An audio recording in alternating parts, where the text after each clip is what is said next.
그러면 시작합니다.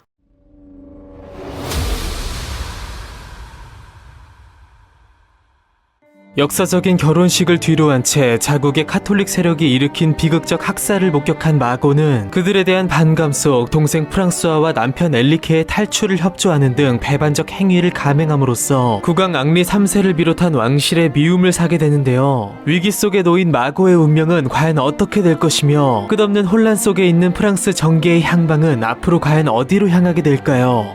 1576년 2월 오랜 유폐 생활을 끝내고 드디어 파리를 탈출한 엘리케 3세는 천신만고 끝에 그의 본거지인 나바르 왕국의 수도 베아르노에 도착하게 됩니다. 그렇게 카톨릭으로의 개종이라는 부끄러운 과거를 뒤로한 채 다시 개신교로 개종한 그는 합법적인 왕으로서 다시 통치권을 행사한 것은 물론 나바르가 사실상 위그노들의 집결지였던 만큼 그들의 맹주이자 보호자, 동시에 유력한 프랑스의 차기 왕위 계승권자로서 끔찍한 학살을 자행한 발로아 왕가 및 기지 가문 등 카톨릭 진영을 비판하는 속에 그들을 응징할 것을 천명하며 위그노 전쟁의 새 막을 예고하게 되는데요. 한편 누이 마고의 도움을 받아 파리를 탈출한 알랑송공 프랑스와 역시 왕권을 능멸하는 기지 공작을 제거한다는 명목하에 개신교도는 물론 온건 카톨릭 세력들의 지지를 받아 프랑스 당국에 반기를 들었고 매형인 엘리케의 위그노 진영과도 연계를 이루게 됩니다. 한편 이처럼 자신들의 품을 벗어난 엘리케와 프랑수아가 반란군이 되어 왕권을 위협하자 국왕 앙리 3세와 카트린은 엘리케의 아내이자 프랑수아의 누이인 마고를 매개체로 그들과 협상을 시도하려 했고, 이 때문에 마고는 그들을 탈출시킨 죄를 추궁받기는커녕 오히려 그녀의 정치적 입지를 더욱 공고히 하게 됩니다. 그렇게 그들의 바람대로 마고는 중재에 나섰고 프랑스 당국은 위그노들에게 적지 않은 이득을 보장해주는 동시에 프랑스와에게 앙주의 방대한 영지를 내리는 것으로 카톨릭 진영을 향한 그들의 반기를 잠재우면서 위그노 전쟁은 잠시 소강 상태가 됩니다.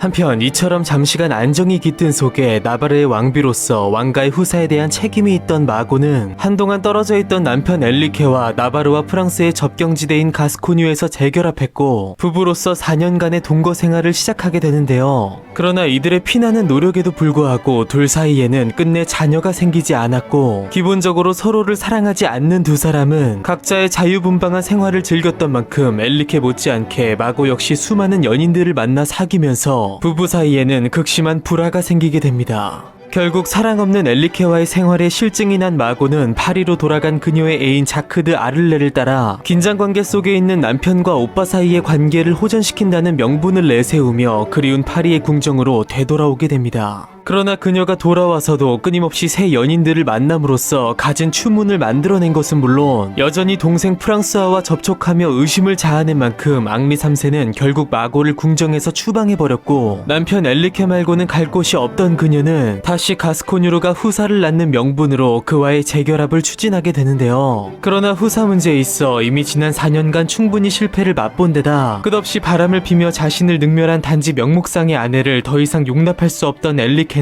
끝내 그녀의 요청을 매몰차게 거절하게 됩니다. 이처럼 절망적인 상황에서 엎친 데 덮친 격으로 유일한 희망이었던 동생 프랑스와마저 네덜란드의 군주로 추대되었다가 뜻하지 않는 참변을 겪는 등 갖은 순환 끝에 사망해버리면서 더 이상 후사가 없는 앙리 3세의 뒤를 이어 제1왕위 계승권자로 격상하며 기세등등해진 엘리케는 이제 아내 마고의 중재 없이 앙리 3세와 직접 교섭하는 것을 선호하게 되었는데요. 앙리 3세 역시 왕권을 위협하는 내부적 위협인 기지 공작을 견제해야 했던 만큼 이에 적절히 호응함에 따라 그렇게 오빠와 남편에게 사실상 버림받은 것은 물론 사랑하는 동생의 죽음과 함께 그동안 누려온 두 왕 사이의 중재자 역할까지 상실한 마고는 가스코뉴를 떠나 아키텐의 아쟁으로 향하여 그곳에서 슬픔 속 은둔 생활을 시작하게 됩니다. 본래 독실한 카톨릭 신자였음에도 지난 대학살 속에서 어머니와 오빠 그리고 신자들의 위선을 목격하며 이후 동생 프랑스와와 남편 엘리케의 편에서 온건 카톨릭파와 위그노들을 지원해온 마고는 동생을 잃고 오빠 남편에게 모두 버림받은 이때를 계기로 옛사랑 기지공에 대한 그리움 때문인지 그의 영향력 아래 있는 강경 카톨릭 노선으로 돌아서게 됩니다. 당시 프랑스 정계에서는 나바르의 왕이자 위그노들의 수장 더불어 차기 계승자인 엘리케와 명목상의 신하이나 왕 못지않은 영향력을 발휘하며 현재의 왕권을 위협하고 차기 왕위를 노리던 기지공작 앙리, 그리고 왕권 강화라는 미명하 권력 유지를 위해 둘 사이를 저울질하던 국왕 앙리 3세 사이에서 일어난 일련의 사태, 일명 새 앙리의 전쟁이 진행 중에 있었는데요. 무엇보다 기지공작의 지휘하 앙리 3세가 극우 카톨릭 세력인 신성동맹의 요구에 굴복함으로써 위그노들의 자유권을 박탈한 느무르 조약이 체결된 데다 카톨릭 세력의 반발에 수긍한 그가 동생 프랑스와의 죽음 이후에도 엘리케를 차기 계승자로 인정하지 않고 그의 숙부 샤르를 후임자로 내세움에 따라 분노한 엘리케의 위그노 군대가 전쟁을 재개했고 쿠트라 전투에서 국왕군 8,000명을 괴멸시키는 등 전쟁에서 점차 유리한 고지를 점해갔는데요. 설상가상으로 왕을 업신여기는 기지공의 농간으로 시민봉기가 일어나면서 파리를 탈출한 앙리 3세는 북서부 샤르트르로 피신을 가게 되었고, 그렇게 파리를 점거한 기지공의 영향력 아래 있던 신성 동맹의 위세가 하늘을 찌르고 있던 차, 기지공의 도를 넘은 행동에 분노한 것은 물론 위태로운 왕권을 지키고자 특별한 계획을 세운 앙리 3세는 그들과 신성 동맹의 특권 강화를 위한 협상을 진행하던 중에 기지공을 암살해버렸고 그의 측근들을 체포하게 됩니다.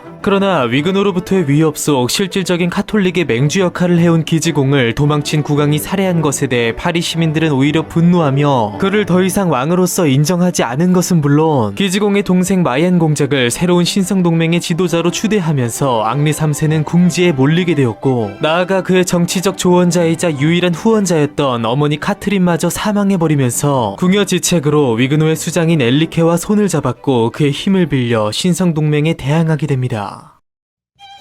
한편 사랑하는 가족들의 연이은 죽음과 모두로부터 버림받은 속에 기지공을 따라 강경 카톨릭파에 섰던 마고는 그녀의 은거지인 아쟁의 시민들의 반란으로 인한 혼란 속 앙리 3세의 포로가 되어 오베르뉴의 위송에 감금된 상태였고, 그녀를 불신하고 저버린 오빠 앙리 3세와 남편 엘리케의 진격 소식을 들은 뒤 앞으로의 자신의 처우를 두고 깊은 고민에 빠지게 되는데요. 조국의 운명을 결정할 세기의 대결 속 과연 승자는 누가 될 것이며 선택의 기로에 선 마고 한시도 바람잘 날이 없는 그녀의 운명은 과연 어떻게 될까요? 근세의 격동기를 살아가며 명예를 놓고 행복을 추구한 여인의 남겨진 마지막 이야기, 다음 시간에 공개됩니다.